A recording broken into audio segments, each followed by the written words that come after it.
Hola amigo, bienvenido una vez más a mi canal Doctor Quesero TV y a mi programa de los sábados Pregúntale al Doctor Quesero. Esta es una ventana abierta a todo el que quiera aprender a hacer quesos artesanales de manera comercial o doméstica.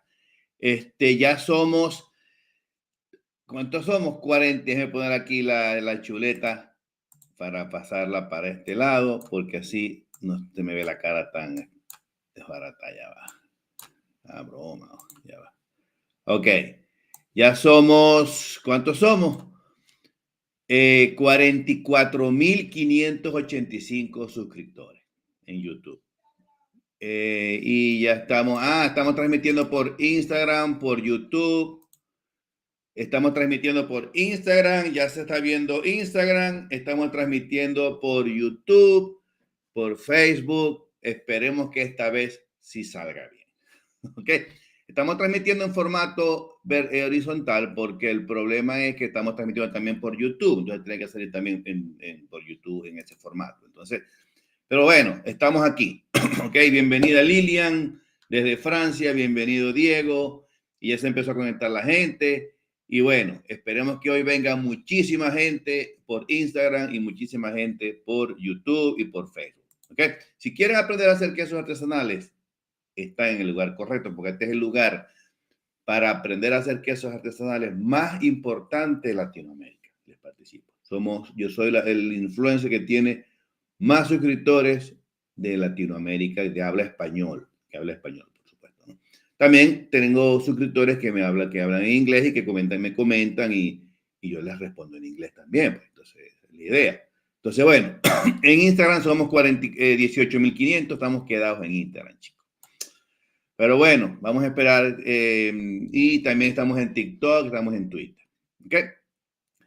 Vamos a hacer como siempre, perdón, vamos a hacer como siempre las preguntas interactivas. Entonces, déjenme ponerlo por aquí. Vamos a poner las preguntas interactivas y les voy a poner, como siempre, el link para que se metan. Aquí está el link de las preguntas. El que quieran hacer una pregunta, con muchísimo gusto me la hacen por aquí y yo con muchísimo cariño se las contesto. ¿Ok?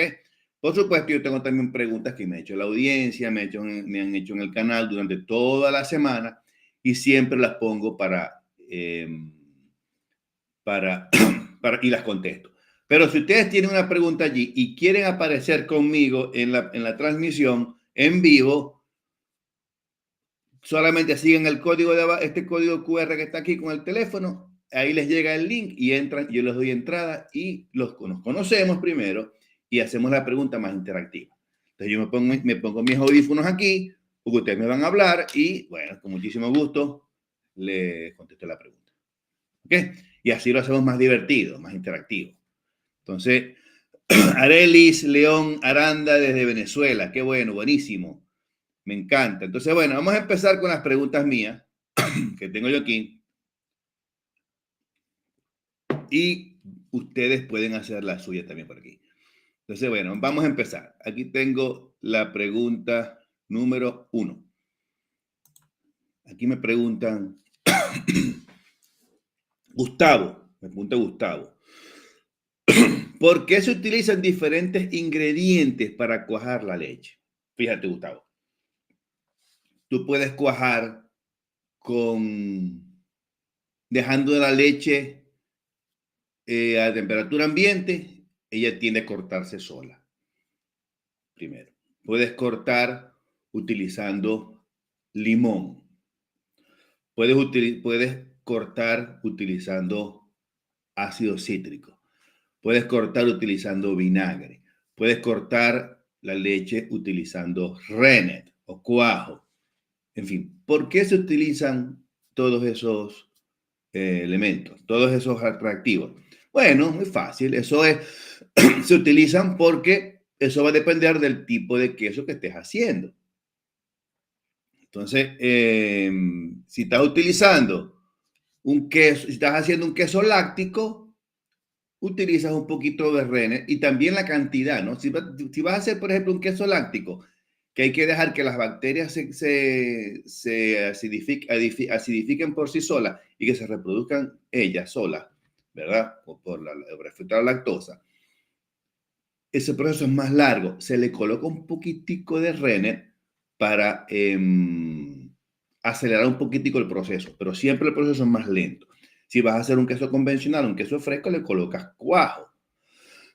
Si quieres hacer una mozzarella, le puedes colocar cuajo, le puedes colocar vinagre, en fin. La forma de lo que, el tipo de reactivo que utilices tú, eso lo decides tú como maestro quesero. Por supuesto, tienes que saber lo que está pasando dentro del queso. Tienes que conocer el proceso y no simplemente seguir una receta, porque te va a ir mal. Entonces, te va a ir mal. Tienes que saber cómo evoluciona el queso y en base a eso, o cómo va a evolucionar, y en base a eso vas a utilizar el tipo de cuajo que necesitas para separar la parte sólida, que es el sustrato, que es la cuajada, de la parte líquida, que es el suero. Entonces, esa básicamente es la razón por la cual se utilizan esos diferentes tipos de reactivos. Eso forma parte del arte de hacer queso y es lo que hace esta manufactura de queso artesanal tan divertida, ¿no? Porque tú puedes utilizar un vinagre hoy, mañana puedes utilizar un ácido tartárico, pasado mañana puedes utilizar un ácido láctico. Eso va a depender. El otro día, al otro día puedes utilizar un suero ácido, ¿ok? Pero eso va a depender del tipo de queso que estés haciendo. Y por supuesto, muy importante, tienes que cuidar la contaminación cruzada. Porque si estás utilizando ácido láctico, perdón, suero viejo, suero ácido, el suero viejo puede estar contaminado. Entonces ahí tienes que tener cuidado. ¿Ok? Espero haber contestado tu pregunta. Vamos entonces con la pregunta número 2. Y aquí está la pregunta número 2. Si le dan el código de barra, ya saben que entra, ¿no? Y si tienen problemas con el código de barra, avísenmelo por aquí, por los comentarios, y con muchísimo gusto, y vemos qué hacemos. Pues. ¿Ok? Espero que se esté escuchando bien. Reseteé la plataforma como 3 veces, me quité las cookies, en fin. Vamos a ver que saca todo bien. Bueno, pregunta 2. Yo veo en videos las manos y brazos metidos en la leche. La esterilización se debe hacer con alcohol. Gracias, doctor Quesero. Bueno, fíjate. La esterilización, Gustavo, se hace de varias formas, ¿no? No es recomendable meter las manos en la leche, ¿okay? Porque las manos aunque estén esterilizadas, ¿verdad? Hay pelos, yo tengo pelos en las manos, entonces, tengo vellos, entonces no es recomendable, hay que utilizar los utensilios, ¿verdad? Ahora, si vas a manipular la cuajada, pudieras trabajar con las manos. Yo trabajo siempre con las manos, pero no los antebrazos, trato de no meterlos en la cuajada. Entonces, siempre se revuelve con utensilios, pero si es el caso de que vas a desmenuzar la cuajada con la mano, tienes que esterilizarla. Hay varios tipos de esterilización. Puedes utilizar alcohol, correcto, es verdad.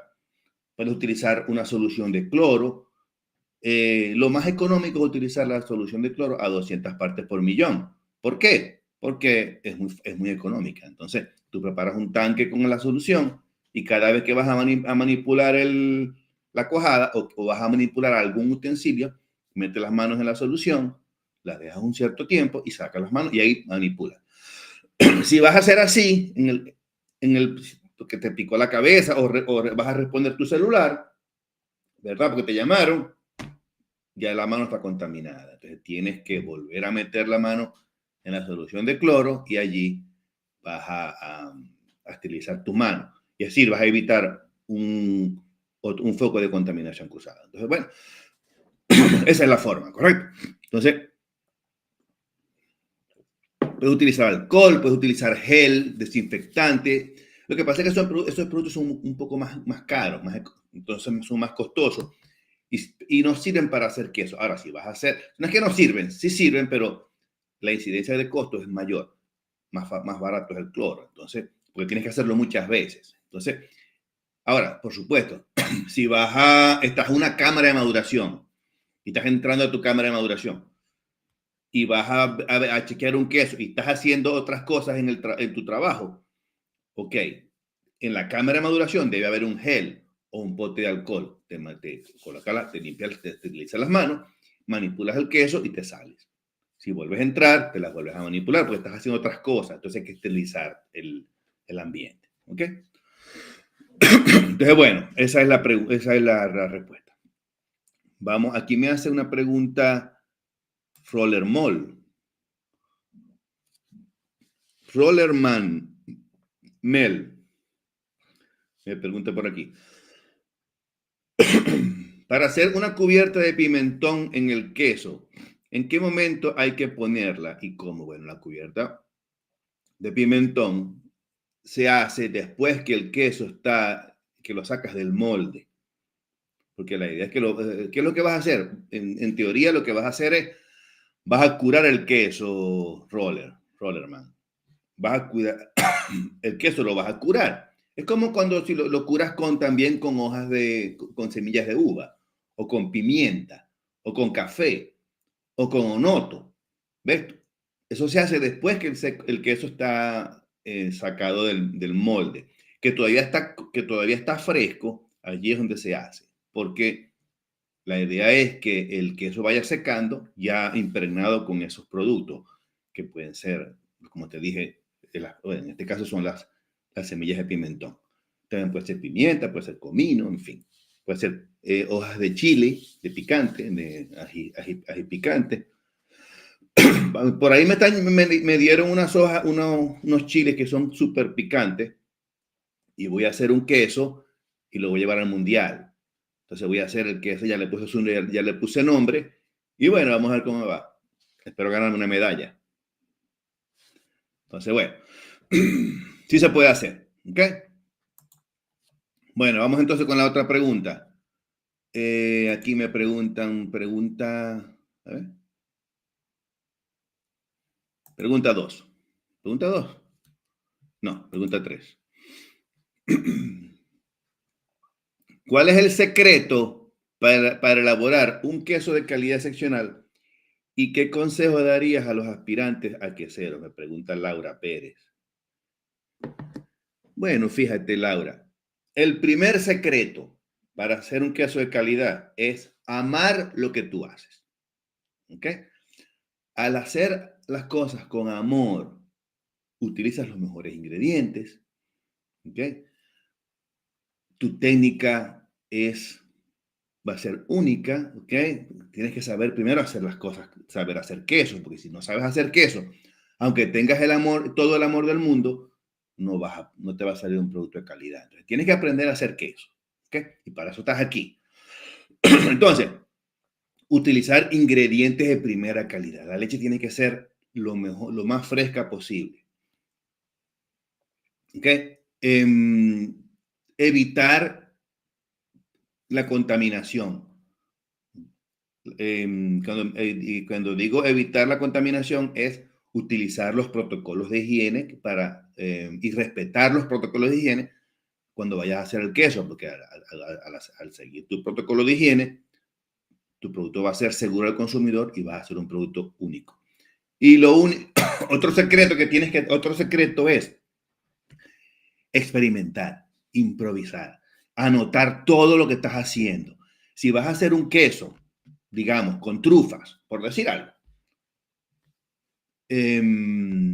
anota cuántos litros de leche hiciste, anota todo el proceso, porque de repente puede pasar que hiciste el queso y te salió espectacular, pero no te acuerdas los ingredientes, entonces más nunca te sale ese queso. A mí me pasó una vez. Entonces, ya no me pasa porque ahora anoto todo.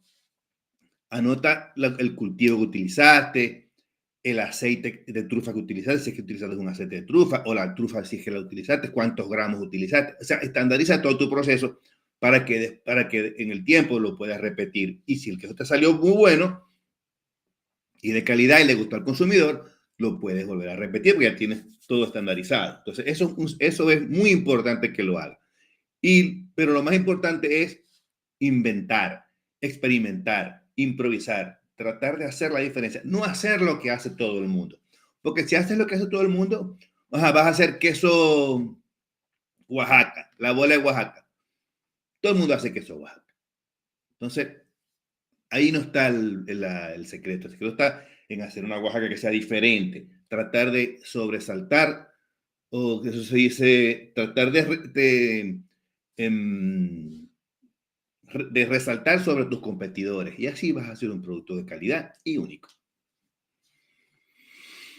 Bueno, sigamos. Aquí estamos con la pregunta número 4. Hola, me pregunta Elizabeth González. Para hacer queso artesanal, ¿cuánto cultivo láctico debería aplicar por litro de leche? He buscado cantidades y no logro encontrarlo. Estoy usando CHN22. El CHN22 creo que es un cultivo mesofílico. ¿Ok? Anyway, fíjate. Lo más idóneo, Elizabeth, es utilizar o seguir las recomendaciones del fabricante. Los cultivos siempre tienen las instrucciones. Colocar este sobrecito a tantos litros de leche. Entonces, vamos a suponer que el sobre te dice, porque todos los sobres que yo compro los dicen. Este cultivo viene para 250 litros de leche, por decir algo. Entonces, tú tomas, generalmente el cultivo no tiene el peso. No importa, tómate una pesita y lo pesas. Entonces lo pesaste. Te pesó, digamos, 10 gramos, por decir algo. Entonces dividimos, ¿verdad? 10 gramos. Serían 250 litros entre 10 gramos, o al revés, perdón. 10 gramos entre 250 litros es 0,04 gramos por cada litro. Si vas a hacer 30 litros, multiplicas por 30. Es muy fácil. Te da 1,2 gramos. Así es que se saca. Entonces, eso es lo que hay que hacer. Que te diga, trata de, si el fabricante no dice nada, bueno, tienes que ir haciéndolo al tanteo. Pero en base a eso, esos son más o menos los números que te estoy dando. Por cada 30 litros, 1 gramo, gramo y medio. Ahora, eso puede bajar o subir dependiendo de la rata de acidificación que esté pasando en el ambiente. O sea, ¿a qué me refiero con eso? Puede ser que cuando colocaste el 1,2 gramos, la leche o la cuajada, cuando ya la bacteria se despierta, la cuajada puede ser que se acidifique demasiado rápido y cuando ya estás enmoldando, se pasó el pH, tu pH target. Entonces, al pasarse el pH target, eso quiere decir, no, hay demasiado cultivo, hay demasiada acidificación, la rata de acidificación es muy rápida, entonces tienes que bajarla. Tienes que, si en ese caso utilizaste para esos 30 litros, por decir una cantidad, usaste por decir algo, 1,5 gramos, bueno, y no te dio tiempo de enmoldar y se te pasó el pH target, se te fue demasiado, la acidez se te fue demasiado, tienes que bajar la cantidad de cultivo. Entonces la puedes bajar a tu criterio, la bajas un 30%, la puedes bajar a la mitad, dependiendo de lo que tú quieras. Entonces allí ya eso te va a... Como hay menos cultivo, la rata de acidificación va a disminuir. Eso es una forma. La otra forma es si ves que te está aumentando la rata de acidificación y no te va a dar tiempo de, porque a mí me pasó una vez con una mozzarella, o me ha pasado, sí, cuando estaba calibrando cultivo, ya no me pasa, ¿no? Me pasó 1 o 2 veces, no sé, el cultivo se reproducía demasiado rápido. Entonces, ¿qué hice? También otra forma es sacar un poco de suero o eliminar un poco de lactosa y colocar agua fresca. Al hacer eso, el queso va a... Los cultivos, como tienen menos lactosa en el medio, la rata de acidificación va a disminuir. Entonces allí controlas el proceso. Pero para eso, como te digo, para eso tienes que saber lo que está pasando dentro del queso. Hay que saber conocer los procesos. No es simplemente seguir una receta, es saber lo que se está haciendo. ¿Okay? Por eso que yo a mis alumnos les enseño todas esas cosas. ¿Ok? Bueno, sigamos. Aquí tengo una preguntita que me están haciendo por aquí, parece. Me pregunta Roller. Yo conocí un amigo en la universidad, no estudió ingeniería, que se llamaba, me acuerdo, decían Roller Mango. Aquí dice, ¿qué opinas de mezclar nata con la leche para la elaboración de queso? ¿Qué cantidades usarías? Primero, no utilizaría nata para hacer queso. ¿Ok? ¿Por qué? Primero, porque la nata tiene sal. Y ahí puedes tener un foco de contaminación. Segundo, la nata tiene un pH ácido. Tiene un pH de 4, 4,6, por allí. Hasta 4 tiene. Entonces, el pH ácido mata la bacteria. Entonces, en esa nata generalmente no debe haber bacteria. Entonces, eso que dice Rollerman, veo que no conoces, no tienes mucha experiencia haciendo queso. Entonces, estás haciéndolo por improvisación. Entonces, eso tienes que aprender un poquitico más, Rollerman. Entonces, bueno, para eso estás aquí, entonces, por eso me estás preguntando, y con mucho gusto, con mucho cariño te contesto. Entonces, esas cosas eso no se hace. Eso no forma parte del protocolo de manufactura. Eso es tirando flechas al aire. Eso no es... esa es mi opinión muy personal, ¿no? Utiliza cultivo láctico para hacer queso. Ahora, si vas a hacer una cachorricota, por ejemplo, que vas a usar el cultivo, la cachorricota, por ejemplo, se hace la leche, se le coloca la sal a la leche y se le coloca el cultivo. ¿Ok? Eso lo que hace es que la sal ralentiza el proceso, pero no mata la bacteria. ¿Ok? O sea, la ralentiza. Por supuesto, la bacteria tiene que tener cierta tolerancia de sal, porque si el nivel de sal es mayor que la tolerancia, vas a matar la bacteria también. Entonces, son cosas que tienes que tomar en cuenta. Pero mezclar nata para elaborar queso, eso no forma parte de los protocolos de manufactura, eso no tiene sentido. ¿Ok? O colocar cultivo láctico. Usa cultivo láctico de tipo mesofílico o de tipo termofílico. Aquí dice Elizabeth González, muchas gracias por contestar mi pregunta de Chile, gracias. Elizabeth, para eso estamos, tranquila, no te preocupes, con mucho cariño. ¿Ok? Bueno, sigamos aquí, ya le contesté a Laura Pérez, ahora viene Elizabeth, creo que está aquí Elizabeth, ¿no? Ajá, no, aquí está Elizabeth, ya se la contesté a Elizabeth. Bueno, pregunta, Juan Carlos Padrón, me pregunta. ¿El yogur griego se puede considerar un cultivo láctico o cómo se consideraría? El yogur griego es un cultivo láctico. Es un cultivo láctico de tipo termofílico. ¿Ok? Entonces, básicamente, sí, de tipo termofílico. ¿Qué bacteria puede ser Streptococcus thermophilus, que es el más común? Lo que pasa es que el cultivo láctico, el yogur griego, por utilizar solamente Streptococcus thermophilus, solo tiene ácido allí en la mezcla. No hay enzimas que produzcan aroma, ni enzimas que produzcan otro tipo de compuestos, de alcoholes, cuestiones, ¿no? Que afectan en la maduración. Ese es el más común, el cultivo más común termofílico. Pero sí, es un cultivo láctico, el yogur griego es un cultivo láctico. Ok. Son 15 preguntas. Vamos por la 6. Aquí me preguntan, me hacen la pregunta 6, ya va. ¿Cuáles son los defectos más comunes que se pueden, ¿no es? Que pueden aparecer en los quesos durante el proceso de elaboración? Bueno, fíjate, los defectos del queso son muchos los defectos que pueden aparecer. El primero, te voy a hablar. Tengo una garraspera que no sé qué. El primer defecto, que el queso se infle. Primer defecto. Se llama hinchamiento temprano. Early blowing se llama eso.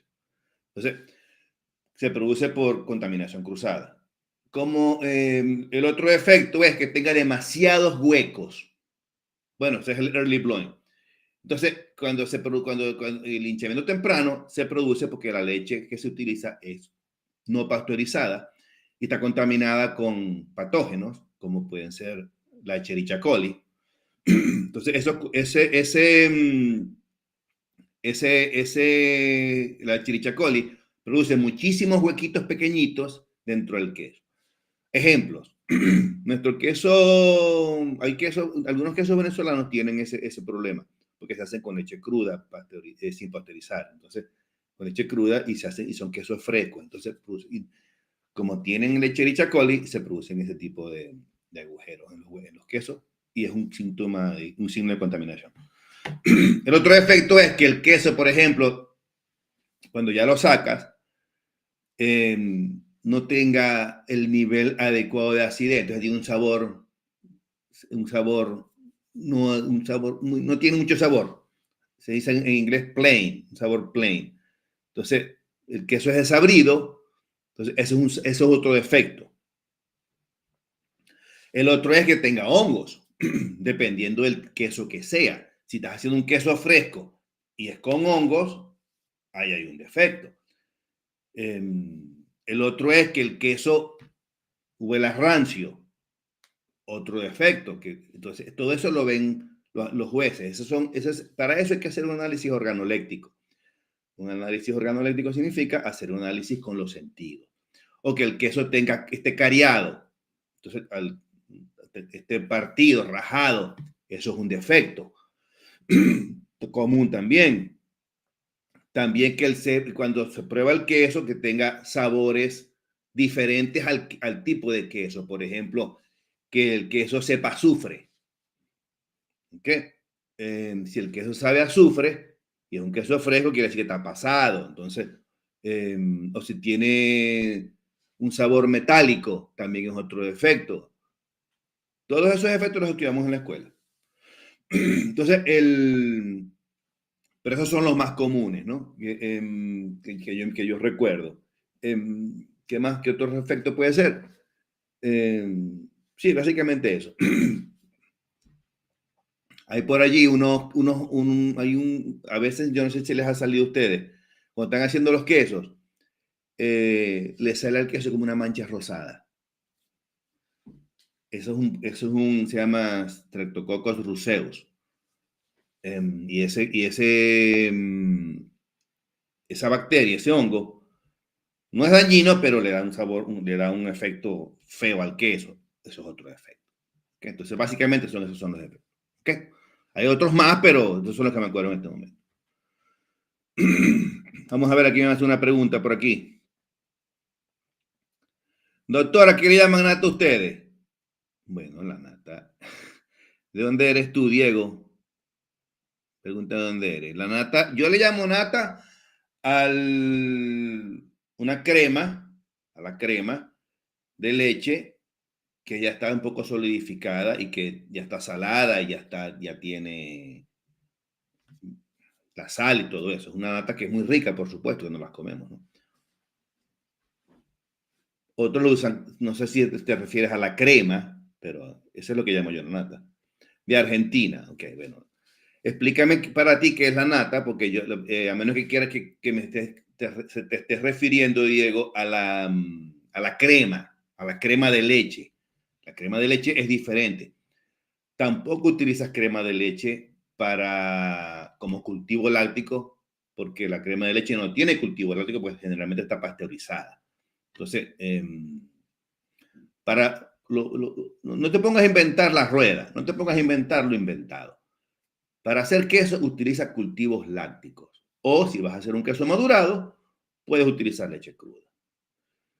Aquí dice yo al doble crema le agrego crema de leche. Eso es correcto, porque estás estandarizando la leche.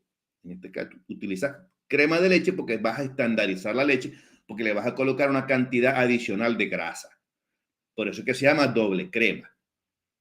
No quiere decir que le vas a colocar el doble de la crema que dice la leche, sino una cantidad adicional. Puede ser un 10%, un 20%. Y eso lo llaman doble crema. ¿Ok? Ok. Sigamos entonces. Vamos con otra pregunta que tenemos aquí. Aquí Dice Roller, la nata en España no tiene sal. Correcto, no tiene sal. Yo lo he usado. Yo he utilizado la crema de leche en España, que ustedes la llaman nata, para hacer mi nata venezolana. ¿Okay? Yo la utilizo. También los colombianos lo llaman suero costeño. Lo que es que es un poquitico más diluida, pero se hace más o menos parecido, de la forma muy parecida. ¿Ok? Entonces sigamos. Bueno, vamos a ver entonces con la otra pregunta. Y vamos con la 6. ¿Estábamos qué? Con la 6, ¿no? A ver, me preguntan. Ya los efectos me lo preguntaron. Aquí. ¿Cuál es la diferencia entre cultivos lácticos mesofílicos y los cultivos lácticos termofílicos y cómo afecta el proceso de fermentación en la fabricación del queso? Qué buena pregunta. ¿Qué pregunta es esa? La 7. Qué buena pregunta.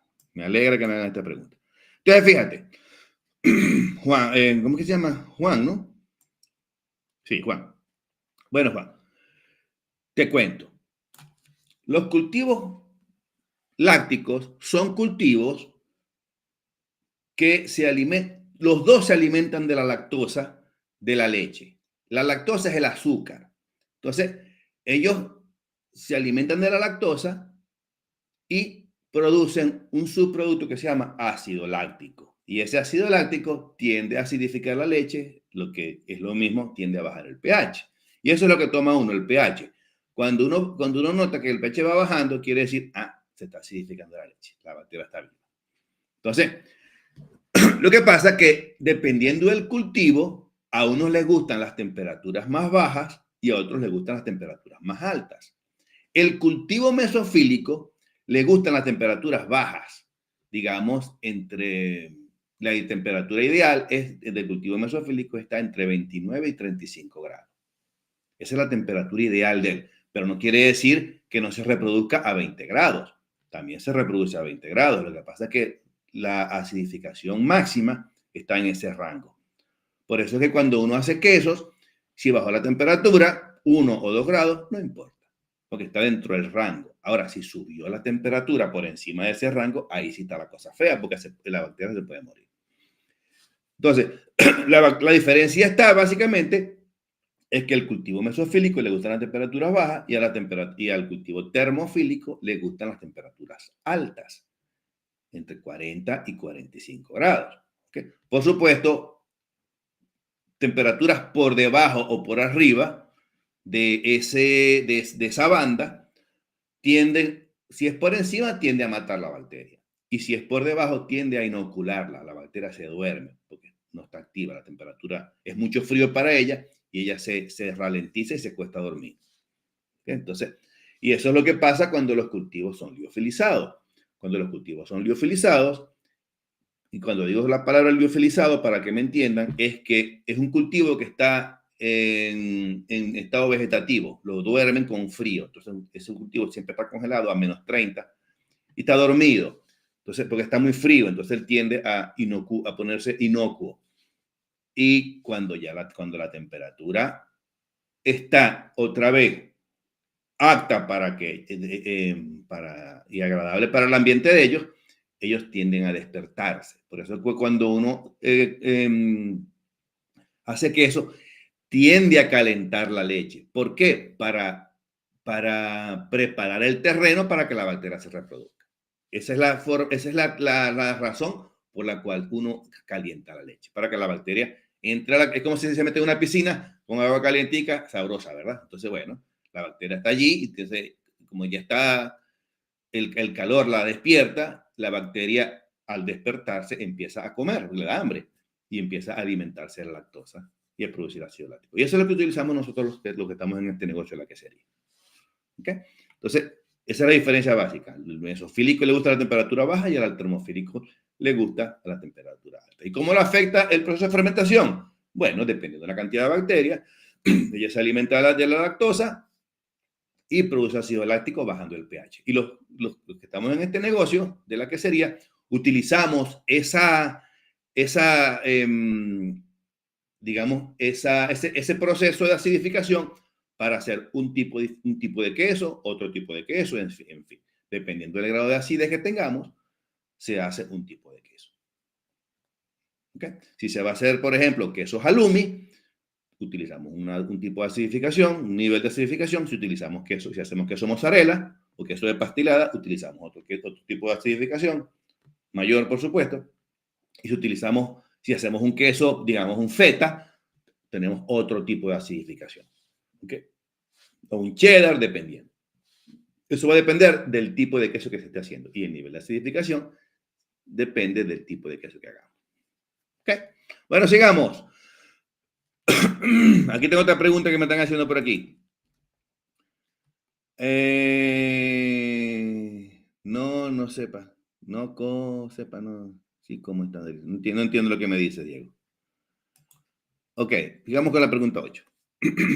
A ver. ¿Cuál es la importancia de la acidificación en la producción de quesos artesanales? Esta pregunta es buena, muy buena, Laura. Entonces, fíjate. La importancia de la acidificación en la producción de queso artesanal. La acidificación le da al queso sabor, ¿ok? Y cuando el queso se está acidificando, que la cuajada está acidificando el queso, ahí se liberan enzimas y esas enzimas van a influenciar el proceso de maduración.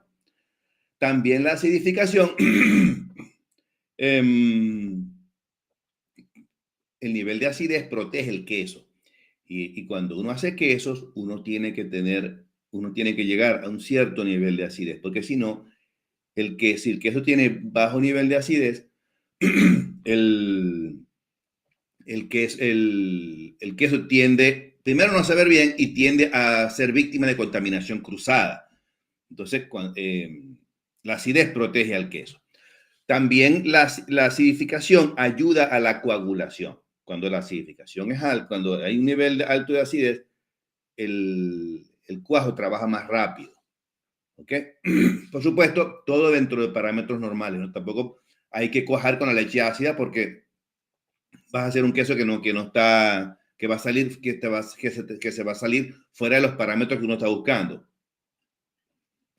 Entonces, pero la acidificación ayuda al proceso de la manufactura. Cuando se está acidificando, la acidificación disuelve el calcio que está en la leche. Porque, ¿qué es lo que pasa? Hay una relación entre la acidificación y el nivel de calcio. ¿Ok? Por cierto, los estoy invitando. Si quieren hacer una pregunta, háganme, si quieren hacérmela por el código de barra, y les veo la cara. ¿Ok? Si quieren. Yo los meto aquí en la tal y me hacen la pregunta con muchísimo gusto. ¿Ok? Si quieren aparecer aquí en vivo y ser famosos. Bueno, entonces, cuando aumenta la acidez tiende a disolver el calcio soluble. Entonces, eso lo utilizamos los que estamos en el negocio de la quesería para hacer un tipo diferente de queso. Entonces, la acidificación es importantísima. Yo diría que es parte de la ruta crítica cuando uno hace quesos artesanales. Y cuando hace queso, uno tiene que controlar la acidez. Uno tiene que llegar a un nivel de acidez específico para hacer siempre un producto estándar. Si uno hace, por ejemplo, quesos halloumi, que es un queso muy fresco, el nivel de acidez tiene que ser bajo, lo que quiere decir que el calcio es alto. ¿Okay? Cuando uno hace mozzarella, está allí, el nivel de acidez es medio y el nivel de calcio también es medio, porque la acidificación ha disuelto el calcio. ¿Me explico? Y cuando uno hace, por ejemplo, un queso feta, el nivel de acidez es alto, lo que quiere, y en el caso del feta, la acidez es máxima. Eso se llama el punto isoeléctrico de la caseína, que es donde ya todo el calcio está disuelto, ¿verdad? Ahí no hay, cuando se hace feta, ya ahí no hay calcio. Por eso que el feta es un queso que es grumoso, que es frágil y quebradizo. Entonces, porque no tiene calcio. El calcio es la goma que pega todas las moléculas, todos los miceles de proteína. ¿Okay? Entonces, al acidificar, ese calcio, que es esa goma, se va disolviendo por el ácido y se van separando. Entonces, eso hace que la cuajada se vaya haciendo, en la medida que aumenta la acidez, la cuajada vaya haciéndose más quebradiza. ¿Okay? Esa es básicamente la importancia de la acidificación. Aquí me pregunta Luis Vascones. Vamos a ver. ¿Qué cultivo es recomendable que produzca gas? Ojo, sin alterar mucho el sabor. Bueno, fíjate. El cultivo que se utiliza para generar gas, Luis, es el Propioni shermani. ¿Okay? El Propioni shermani es el cultivo que se utiliza para generar gas. Por supuesto, hay otros cultivos que también generan gas, como ¿cómo se llama? El Lactococcus mesenteroides, creo que se llama Lactococcus Leuconoscot mesenteroides. Ese es otro cultivo que también genera gas. ¿Okay? También está la flora dánica, pero la flora dánica tiene una mezcla de eso, ¿no? Entonces, pero básicamente el Propioni shermani, el Leuconoscot mesenteroides, esos dos son los que generan gas. Dependiendo de cómo los uses, vas a hacer un queso o vas a hacer otro queso. ¿Okay? Básicamente eso. Okay, muy buena pregunta, buenísima. Vamos entonces ahora con otra pregunta. Ya quedan 20 minutos de programa. Vamos a ver, y vamos por la pregunta ¿qué? A ver aquí. Y vamos por la pregunta 7, creo. Vamos a ver. Déjame chequear aquí. ¿Qué pregunta íbamos? No, íbamos por la pregunta 9. A ver, 9. Vamos a ver con la 9 ahora. Aquí me pregunta Carlos. ¿Qué factores influyen en la textura final del queso? ¿Ok? ¿Y cómo se pueden modificar para obtener diferentes resultados? Excelente pregunta, Carlos. Entonces, fíjate, la textura final de un queso está influenciada por varios factores y estos factores son claves durante el proceso de manufactura. ¿Okay? Y algunos factores pueden ser, por ejemplo, el tipo de leche. ¿Okay? Porque el tipo de leche que utilices, ya sea de vaca, de oveja, de cabra o de otro animal, ¿verdad? Va a afectar significativamente la textura de tu queso. Cada tipo de leche tiene diferentes propiedades, niveles de grasa, niveles de proteína, que van a impactar en la formación y en la estructura de tu queso. Déjame dar aquí una cosita aquí. Otro elemento importante es el cuajado, el proceso de cuajado, ¿verdad? Dependiendo de cómo se cuaja la leche, ya sea con cuajo animal, con cuajo vegetal, con cultivos lácticos, dejando que la leche se acidifique sola, con ácido, te va a influir en la textura final de tu queso. El tiempo de cuajado y la temperatura también son aspectos que te pueden variar también, que debes considerar. Dependiendo también del tamaño del corte, eso te va a también afectar la textura. Si estás cortando grande, te va a quedar un queso con mayor contenido de humedad. Y si estás cortando pequeño, digamos a grano de arroz, te va a quedar un queso más seco y más, por supuesto, más duro. Entonces, básicamente eso, ¿no? También dependiendo de cómo manipules la cuajada. Si la estás prensando, también eso te va a afectar, depende del tiempo, pero el prensado va de la mano con el tamaño del grano también, porque el prensado lo que hace es acelerar el drenado del suero. Entonces, si estás prensando, digamos, en un paño, con una prensa, como se hace, por ejemplo, el nabulsi, que estás prensando en un paño o estás prensando en un molde, todo eso te va a influir en la densidad y en la firmeza del queso. También la carga que le metas al molde o al queso. Si le metes más carga, te va a quedar un queso más denso. Si le metes menos carga, te va a quedar un queso más suave. También la maduración te afecta. El tiempo y las condiciones de maduración, así como la temperatura y la humedad, tienen un papel que es protagónico, es crucial en el desarrollo de la textura del queso. Durante la maduración hay enzimas que están dentro de la leche, ¿verdad? Y que se desarrollaron por las bacterias lácticas, y esas enzimas van a descomponer en la maduración, van a descomponer la proteína, van a descomponer las grasas, y eso también te va a afectar la textura del queso.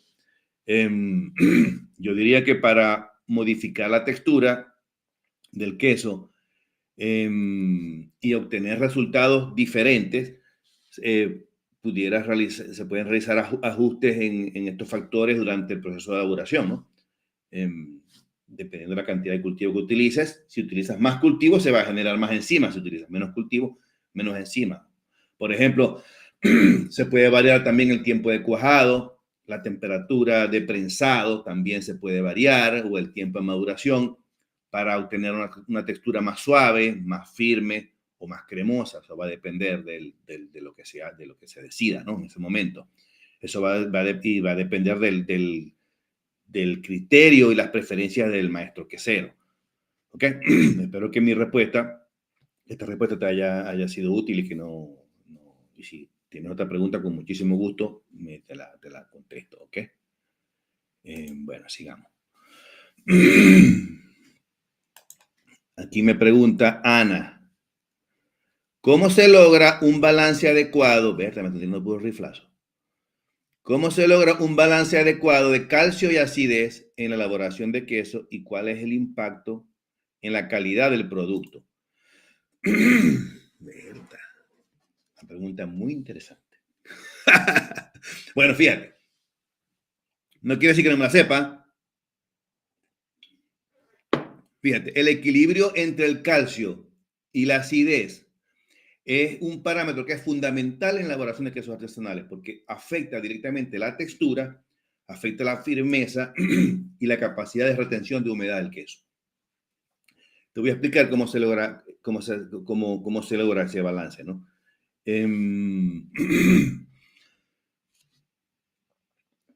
Durante la elaboración del queso se utiliza una combinación de cultivos y de cuajo. Eso es importante que lo sepa. Para acidificar la leche y para cuajarla, por supuesto, ¿no? Entonces, controlar de manera precisa la acidez es importante, o yo diría que es crucial, ya que una acidificación insuficiente te puede resultar en un queso blando, porque tiene mucha humedad, pegajoso, mientras que un exceso de acidez te puede hacer que el queso sea grumoso, crumbly, quebradizo, que sea demasiado ácido y al ser grumoso pierde su estructura porque se ha disuelto todo el calcio, ¿no? También este balance, el calcio es esencial para formar una estructura firme en el queso.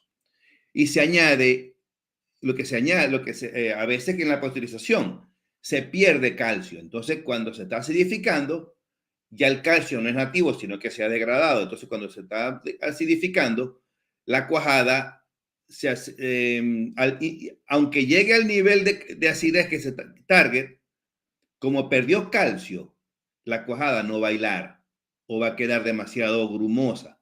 ¿Me explico? Entonces, eso es importante porque la leche ha sido pasteurizada demasiado. Entonces, lo que se hace para evitar ese problema es que se le coloca cloruro de calcio a la leche. Entonces, se le coloca una cantidad dependiendo de las recomendaciones del fabricante. Generalmente se coloca una solución de cloruro de calcio al 30%, ¿okay? Y se coloca antes del cuajado. Se coloca para reponer el nivel de calcio perdido y luego se hace el proceso normal. También este balance entre acidificación y nivel de calcio es importante mantenerlo, ¿verdad? Porque ese balance garantiza la formación de una cuajada firme y que esta cuajada a la vez también sea elástica. Y eso facilita la manipulación durante el proceso de elaboración. y constituye a una textura final más apropiada del queso. Además, este equilibrio influye en la capacidad del queso para fundirse. Dependiendo del nivel de acidez que tenga y del nivel de calcio, el queso va a derretir o no va a derretir. ¿Okay? En resumen, yo diría que este control entre el calcio y la acidez es fundamental para obtener quesos, yo diría quesos seguros al consumidor y quesos de alta calidad, que tengan una textura y una firmeza y sabores óptimos, ¿no? Mientras que esos desequilibrios lo que van a lograr es afectar negativamente el queso. Entonces, por supuesto, como les digo, eso va a depender del tipo de queso que se esté haciendo. Porque si vamos a suponer, yo estoy haciendo una mozzarella que necesita un nivel de acidez X y resulta que me pasé, ya no va a ser mozzarella, va a ser otro queso. Entonces, por supuesto, no es la mozzarella que estoy haciendo. O si me pasé de acidez o no me llegó la mozzarella la acidez que estoy buscando y estoy hilando, ella no va a hilar bien. Y por supuesto, la mozzarella que voy a hacer, aunque hiló un poquito, no va a ser una mozzarella de calidad, sino que una mozzarella seca, en fin. ¿Ok? Bueno, sigamos. Creo que por aquí tengo una preguntita. Irvis dice aquí, quiero aprender a hacer queso. Bueno, pues estás aquí. Para eso estás aquí, Irvis. ¿Ok? Con muchísimo cariño. Si quieres tomar alguno de mis cursos, avísame y yo te mando el link. No hay problema. Bueno, aquí vamos a ver con otra pregunta. ¿Viene la pregunta qué? Viene la pregunta 11. Vamos a ver la pregunta 11. Aquí la tengo. Aquí me pregunta Pedro Sánchez. ¿Qué es la bacteriofagia y cómo puede afectar a los cultivos lácticos durante la fermentación de los quesos? Esto es una pregunta muy buena. Fíjate, la bacteriofagia es un ataque a los cultivos lácticos. ¿Qué pasa cuando se utiliza mucho el mismo cultivo siempre? Entonces, cuando se utiliza, por ejemplo, ese mismo cultivo siempre, en el vat o en la olla se forman virus y esos virus atacan el cultivo láctico y el cultivo láctico, lo que pasa es que no tengo el video para que lo vean, ¿no? El virus, digamos que se le monta por encima a la bacteria láctica y le inyecta su ADN. Al inyectar el ADN, el cultivo deja de producir ácido y el ADN del virus se empieza a replicar dentro de la bacteria hasta que la mata. Esa reproducción se hace prácticamente en progresión geométrica. Ya no recuerdo la cantidad de cuánto, pero es rapidísima. Entonces, ¿qué pasa? Que uno se da cuenta de que ha sido víctima de bacteriofagia porque al pasar la hora de maduración, la leche no ha acidificado nada. Entonces, o cuando uno ve que ya pasó la hora de acidificación y la cuajada debe estar acidificando y no hay acidificación, la acidificación es cero. Entonces, a las 2-3 horas la acidificación es cero, ahí hay bacteriofagia. ¿Cómo eliminarla? Bueno, lo que hay que hacer es rotación de cultivos. Uno no puede utilizar siempre el mismo cultivo. Entonces, utiliza un cultivo, cambia la fórmula. Utiliza en vez de un termofílico, digamos, un Streptococcus thermophilus, utiliza otro tipo de cultivo, un Diacetylaceae, por ejemplo. Entonces, y al rotar. O lo que también se hace es que los cultivos vienen en cadenas de 2 o 3. Cuando uno compra los cultivos lácticos, digamos un cultivo mesofílico, estos vienen en cadenas de 2 o 3. ¿Por qué? Porque cuando el cultivo está supongamos, si hay un termofílico y el termofílico fue víctima de bacteriofagia o de bacteriofagia, quedan los otros dos cultivos que van a seguir produciendo ácido, porque los otros son inmunes, porque los manufacturadores, los que hacen los cultivos, toman en cuenta la bacteriofagia y por eso es que utilizan, cuando hacen el cultivo, cuando venden el cultivo termofílico, lo venden en cadenas de 2 o de 3, no de 1. Porque si matan el cultivo y si utilizan el cultivo y le da bacteria fagia, ese cultivo no sirve. En cambio, si se utilizan dos cultivos, generalmente uno es más inmune que el otro a la bacteriofagia. Y cuando uno es atacado, el otro no es atacado y sigue pasando, y el proceso continúa, no se pierde. Entonces, eso es lo que se hace. ¿Okay? Aquí como que tengo a alguien en el... No tengo a nadie. Bueno, el cariño es el mismo si no quieren entrar al programa y entrar aquí conmigo. Pero no importa, para adelante. Vamos con esta. Pregunta Sofía Hernández. ¿Cuáles son los problemas más comunes que pueden surgir durante el proceso de hilado y cómo se pueden solucionar? Me pregunta Sofía. Esto es una excelente pregunta, Sofía, ¿ok? Sobre los procesos delicados. Y te voy a decir tres. El primer problema, que cuando estás hilando, el hilado es deficiente, ¿ok? La masa de queso no se estira correctamente o también se rompe cuando estás estirando.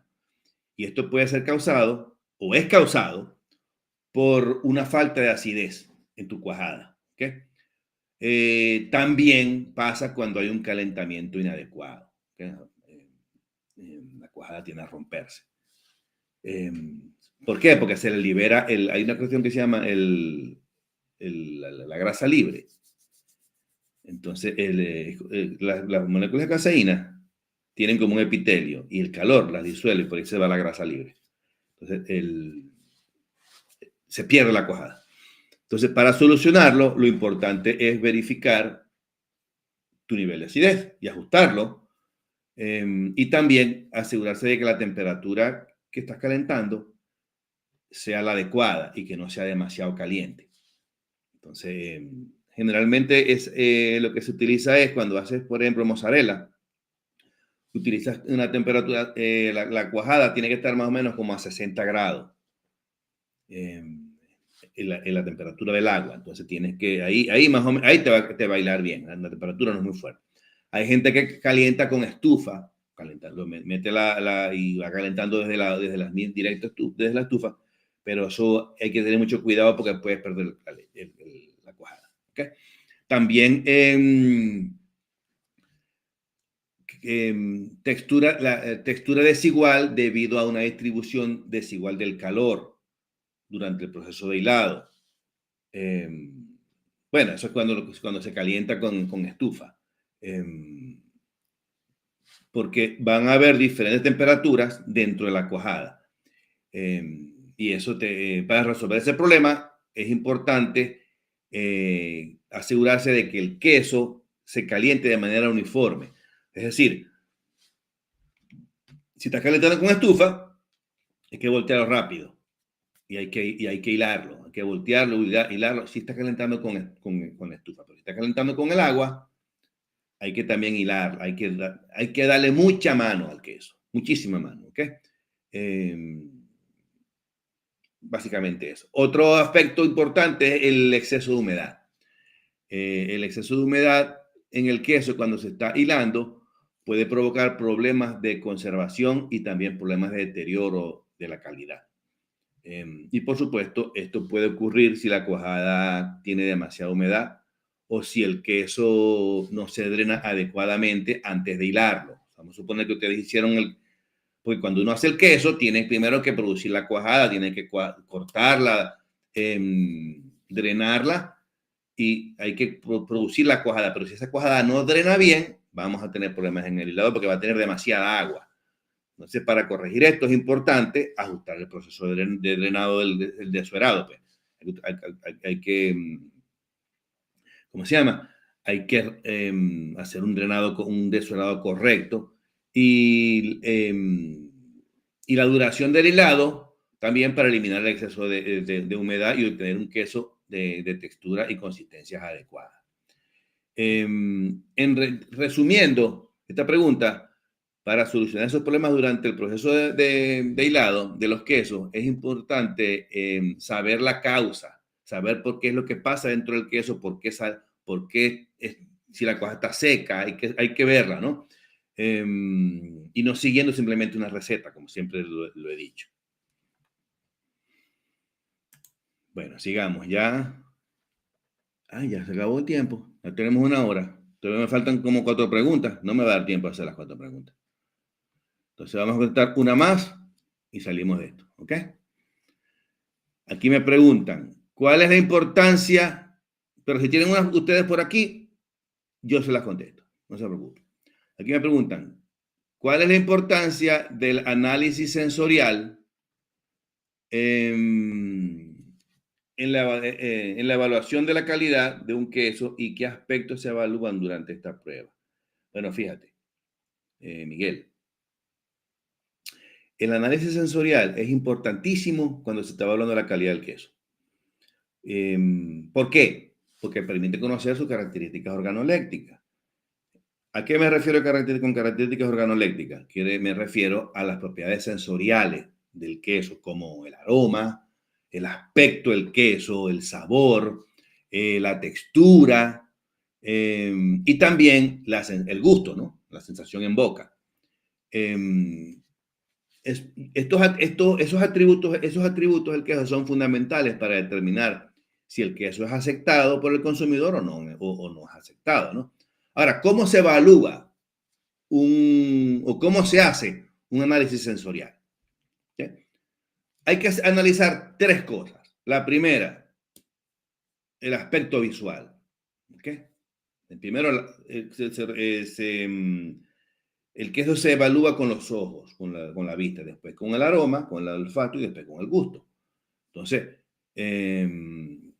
¿cómo se hace? Bueno, se evalúa el color primero, el aspecto visual, se evalúa el color, el brillo del queso, si presenta defectos. ¿Qué defectos? Los que hablé inicialmente. Si tiene alguna grieta, si el queso tiene demasiados ojos, si tiene manchas, si tiene moho, en fin, ¿ok? Uno viene y lo examina. Y cuando se está haciendo ese análisis sensorial en las competencias, se le da un score, ¿ok? Entonces, se llama la escala helenística, algo así. Entonces, bueno, ya después que se evalúa el queso en la parte visual, se va a evaluar en la parte olfativa, que es el aroma.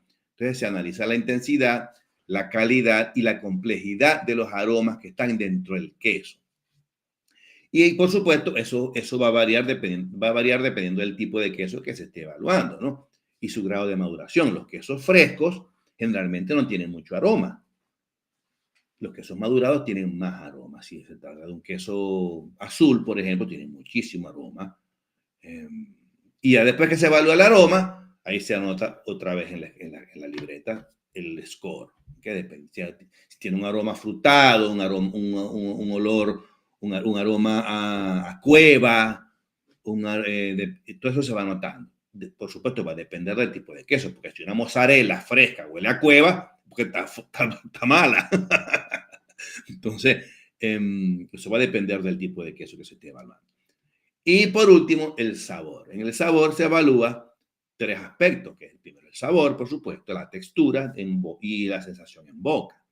Entonces,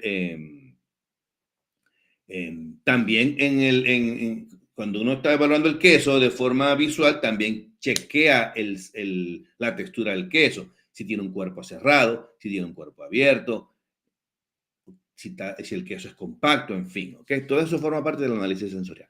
Entonces, en el sabor se evalúa la intensidad de los sabores en boca, ¿no? Entonces, si es dulce, si el queso tiene acidez, si es amargo, si es ácido, todos esos sabores se evalúan dependiendo del tipo de queso que se estén haciendo. Si, por ejemplo, estamos evaluando un queso fresco y está amargo, ahí hay un defecto, ¿correcto? Entonces, eso va a depender del tipo de queso que se haga. Si es un queso madurado y tiene un sabor amargo y está en las características organolépticas guías del queso, bueno, entonces está bien. Cuando uno hace un análisis organoléptico, uno evalúa en contra de un parámetro establecido del queso. Uno tiene que, por ejemplo, la mozzarella tiene que tener un sabor láctico. Si la mozzarella tiene un sabor diferente al láctico, tiene un defecto. Entonces, no es la mozzarella como debe ser. Entonces, uno se rige por un estándar. Cuando se evalúa la textura, se evalúa la firmeza del queso, si el queso es elástico, si el queso es cremoso, si es granulado, si es quebradizo, y eso va a afectar, por supuesto, el contenido de humedad, así como también la capacidad del queso de fundirse. Y la sensación en boca, ahí se evalúan aspectos como la suavidad, si el queso es untuoso, y si es untuoso porque es cremoso, si persiste algún sabor después de que el queso se prueba, se llama aftertaste. Si sale, por ejemplo, un sabor amargo aftertaste, que es después de que el queso se prueba, bueno, todo eso hay que evaluarlo. Si tiene una sensación táctil en la boca al masticar y al degustar el queso, en fin.